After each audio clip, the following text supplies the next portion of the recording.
Pleasure to be here today. I'm Elizabeth, and I run Darktrace for the Middle East. And today's session, I'm going to talk to you about strategies for adopting modern autonomous response solutions in cyber defense. And really, the value of autonomous response is the ability to contain in-progress threats automatically. So essentially, giving machines the ability to fight back on our behalf and take the key sort of point is to take the workload off instant response teams. So, for example, if malware flares up on your network, it can be instantly neutralized, and normally the device can remain on the network without presenting a risk to the business. So it's really important to realize that these modern autonomous response solutions are not the intrusion protection systems of the 90s. I'm not sure how many of you might have had experiences of those. You probably turned them on, switched them off pretty quickly because they were quarantined devices and business couldn't continue as usual. So for what I'm going to do is start with a really quick background on Darktrace, but then also, as modern autonomous response solutions aren't commonplace, give you a bit of background as to sort of why they're re-emerging as a concept, and also talk about strategies for adopting them. So just really briefly, for those of you that don't know who Darktrace are, we're a cyber AI company. Actually, last year we were awarded the world's most innovative AI cyber company in the world, which was awesome. We started about 5 years ago and we've seen tremendous growth. We've got a $1.6 billion valuation and over 800 employees in many different countries. And really, I think the reason for our success is we take a fundamentally different approach to cyber defense. In that we believe that you don't know what bad looks like. I don't know what bad looks like.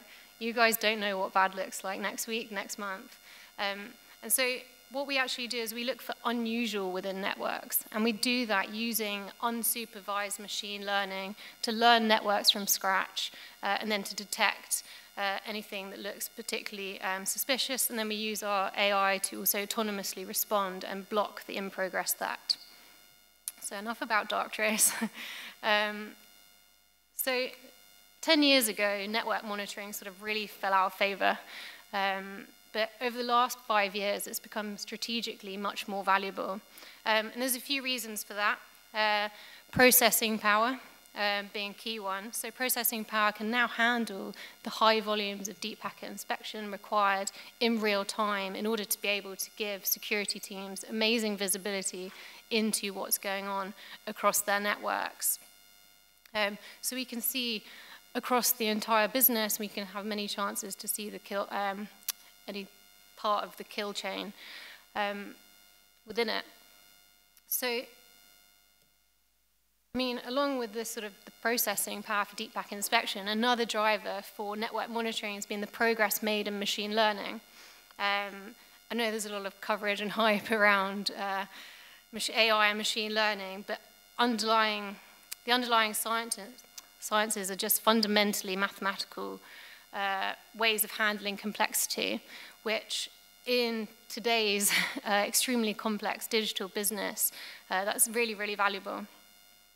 So if we let the machine learning learn what's normal for a network, it can then sort of highlight the security teams to any unusual activity autonomously.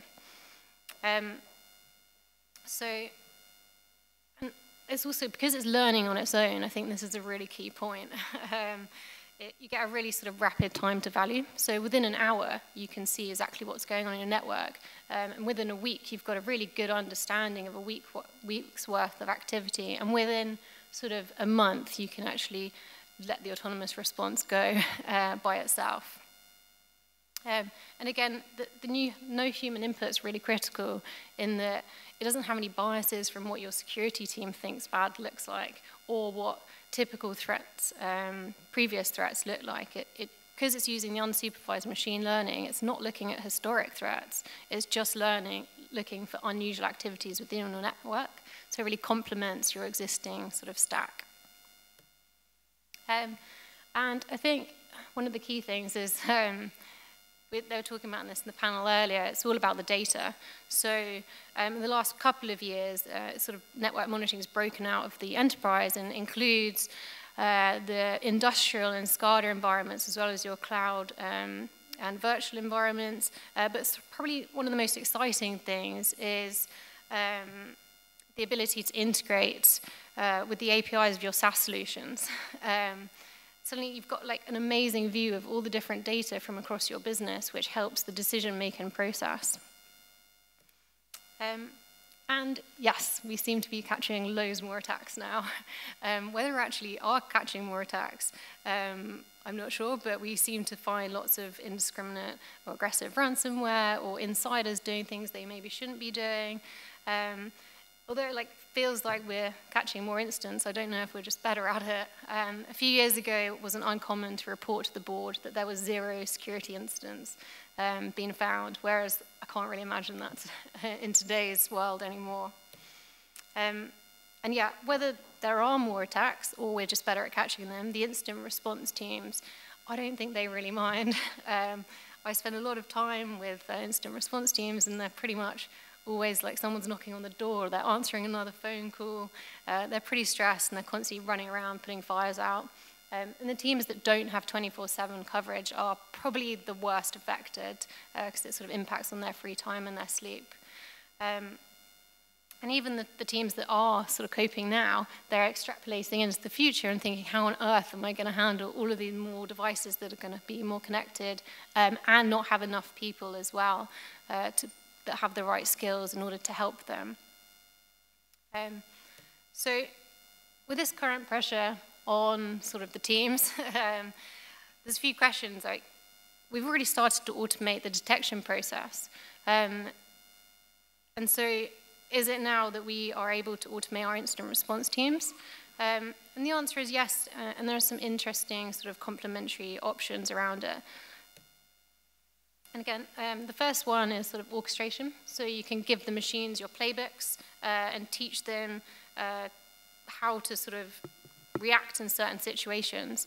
However, the problem with doing that is they can only do what you've told them to do, which is fine, but actually requires a lot of human input. It's quite time-consuming, considering the problem we're trying to solve, which is actually to reduce the workload on incident response teams. This doesn't seem quite right. So we sort of need to load off more to the incident response teams than this. Really, in an ideal world, you want your autonomous response to resist unexpected change automatically within the network. And in theory, this could be applied to individual parts of your network. So you might have a file server that can unilaterally decide, okay, this person is doing something unusual, I'm not going to let them write any more data until the security team comes to fix it. Or you might have a DNS server that says, this looks like someone might be doing some DNS exfiltration. I'm not going to let them do anything else. Whilst this is okay and seems useful, the reality is it's not actually that great, and that's sort of a key problem with the intrusion protection systems of the past, is these individual things don't have enough information or data to make qualified decisions on whether or not that person or that device is actually doing something unusual. So really, you want to be looking at much more information to come into it.